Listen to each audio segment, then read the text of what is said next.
Hello students, welcome to the online class of maths in St. Peter's Public School, Guddagorji.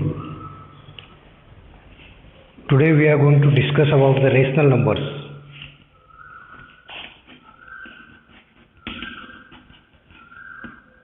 Rational numbers.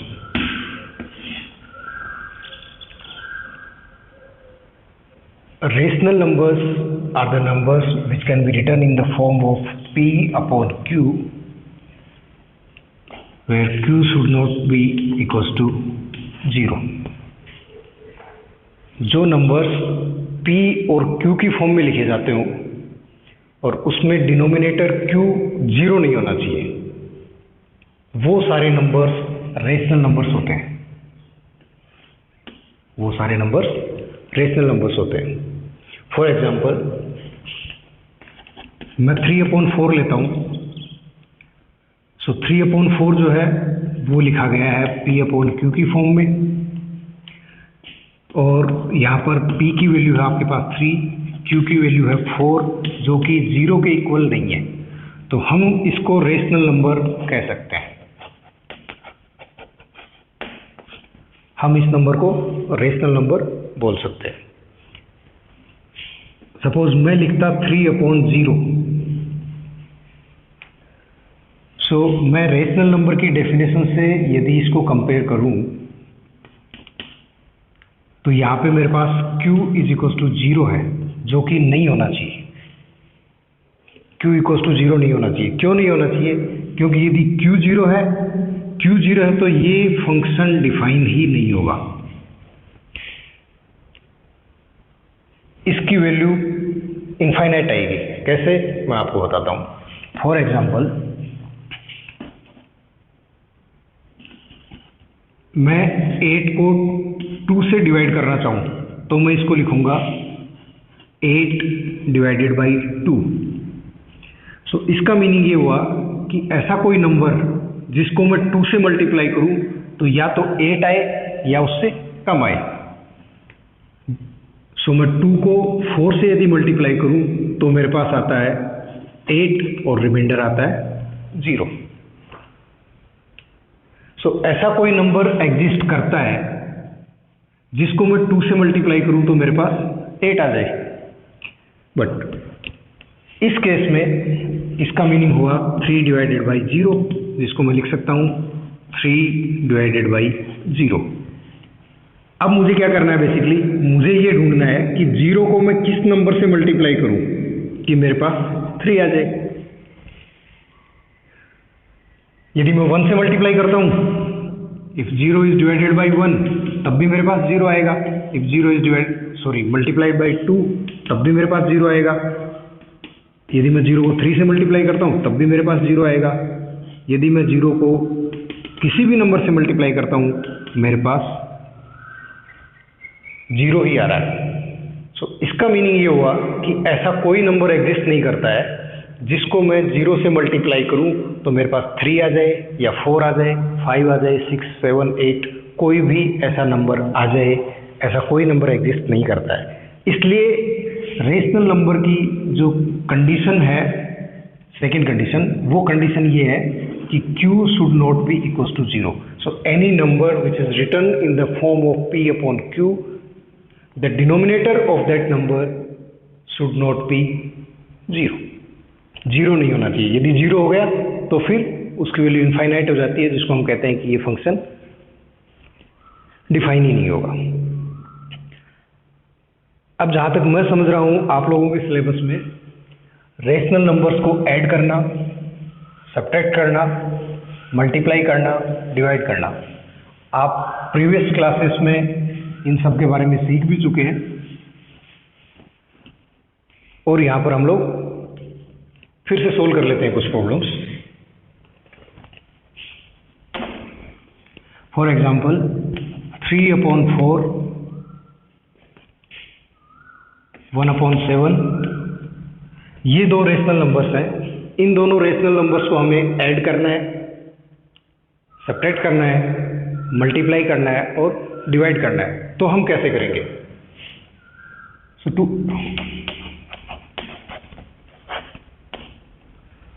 To add these numbers, what we should do? 3/4 plus 1/7. अब हम क्या करते हैं next step में? हम इनके denominators का LCM लेते हैं, 4 और 7 का एलसीएम। सो 4 और 7 का एलसीएम आप लोगों को लेना आता होगा।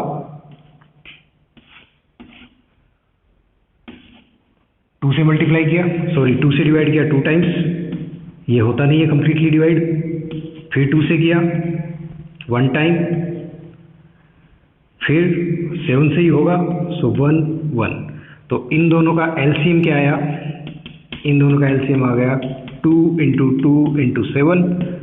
हम 4 और 7 के इनके प्राइम फैक्टर्स कर लेते हैं, उनको मल्टीप्लाई कर दिया। 2 × 2 = 4 × 7, दैट्स 28। सो 4 और 7 का एलसीएम आ गया हमारे पास 28। नेक्स्ट स्टेप में हम क्या करते हैं? जो एलसीएम आता है वो उस एलसीएम को हम किससे डिवाइड करते हैं? डिनोमिनेटर से। और जो कोसेंट आएगा उस कोसेंट को किससे मल्टीप्लाई करेंगे? न्यूमरेटर से। ये हम प्रीवियस क्लासेस में पढ़ चुके हैं। सो 28 को 4 से डिवाइड करेंगे तो कितने टाइम्स डिवाइड होगा? 7 टाइम्स। 7 को हम किससे मल्टीप्लाई करेंगे? 3 से। प्लस 28 को 7 से डिवाइड किया 4 टाइम्स, और 4 को किससे मल्टीप्लाई करने वाले हैं? 1 से। सो 3 7 = 21 प्लस 4 1 = 4 डिवाइडेड बाई 28। ये हुआ आपके पास 25/28। अभी ऐसा कोई कॉमन नंबर है नहीं जो इन दोनों को डिवाइड करता हो, नहीं है। सो इन दोनों का एडिशन आ गया अपने पास 25/28।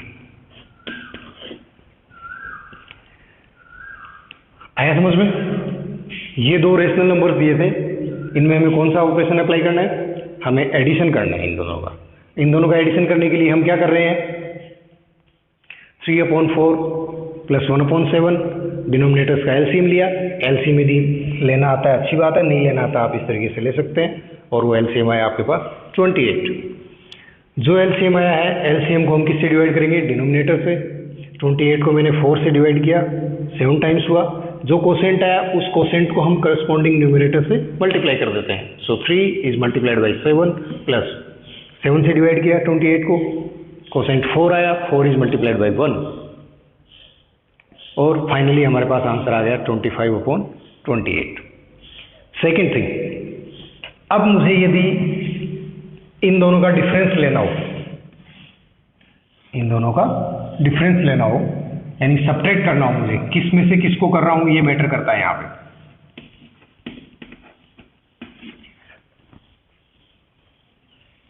मैं 3/4 में से 1/7 को सब्ट्रैक्ट करके बता रहा हूं आपको।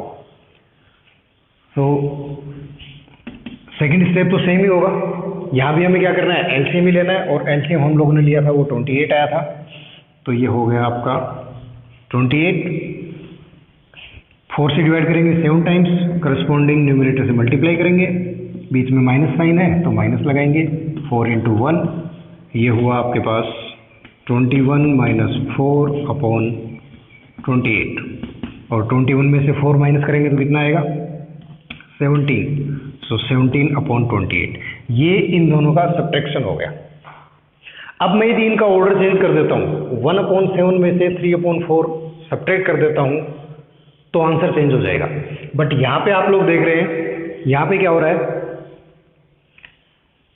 3/4 में मैं 1/7 ऐड कर रहा हूँ, तो आंसर मेरे पास 25/28 आ रहा है। जब मैं 1/7 में 3/4 ऐड करूँगा, यानी मैं इन दोनों का ऑर्डर चेंज कर देता हूँ, तब भी मेरे पास आंसर 25/28 ही आएगा। सो इससे रिलेटेड जो प्रॉपर्टी होगी, कोई आइडेंटिटी, वो मैं नेक्स्ट लेक्चर में आप लोगों से डिस्कस करूँगा। तब तक के लिए सो हम लोगों ने इसका एडिशन देख लिया, सब्ट्रैक्शन देख लिया, प्रीवियस क्लासेस में आप लोगों ने पढ़ा भी है इसको। अब बात करते हैं हम मल्टीप्लिकेशन की। सो 3/4 मल्टीप्लाई बाई 1/7। जब हम रेशनल नंबर्स को मल्टीप्लाई करते हैं, तो एक मेथड तो ये हुआ कि हम न्यूमरेटर्स को आपस में मल्टीप्लाई कर दें और डिनोमिनेटर्स को आपस में मल्टीप्लाई कर दें। सो 3 इंटू 1 3, इसको इससे मल्टीप्लाई करेंगे तो 28। इस एग्जाम्पल के लिए ये ठीक है। अभी कोई नेक्स्ट एग्जाम्पल मैं दूसरा लेता हूं जिसमें आपको ये दे रखा हो, एक आपको दे दिया 3/4, दूसरा आपको दे दिया 12/5। इस सिचुएशन में या इन नंबर्स में आप यदि देख रहे हैं 12 जो है वो 4 से डिवाइड होता है 3 टाइम्स। तो आप चाहो तो ये वाला मेथड भी यहाँ अप्लाई कर सकते हो, तब भी आंसर सेम ही आएगा। तो पहले हम इससे कर लेते हैं। पहले मैंने क्या बताया, न्यूमरेटर्स को मल्टीप्लाई कर लो। सो 12 3 जा, और डिनोमिनेटर्स को नीचे मल्टीप्लाई कर दो, 36/20।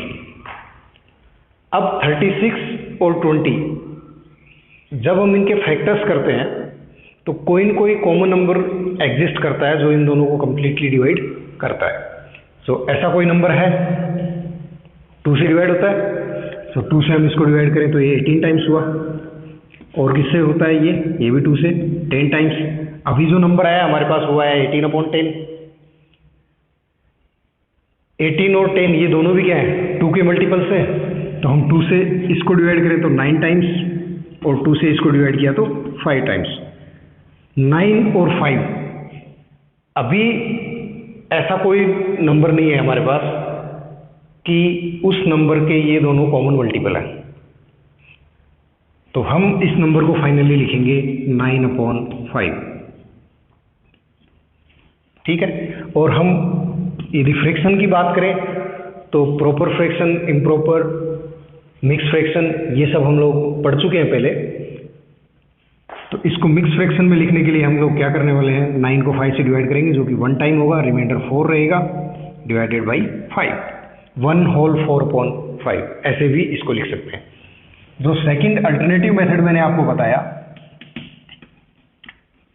उससे भी आंसर हमारे पास यही आना है। और वो मेथड क्या है, चलो ट्राई करते हैं।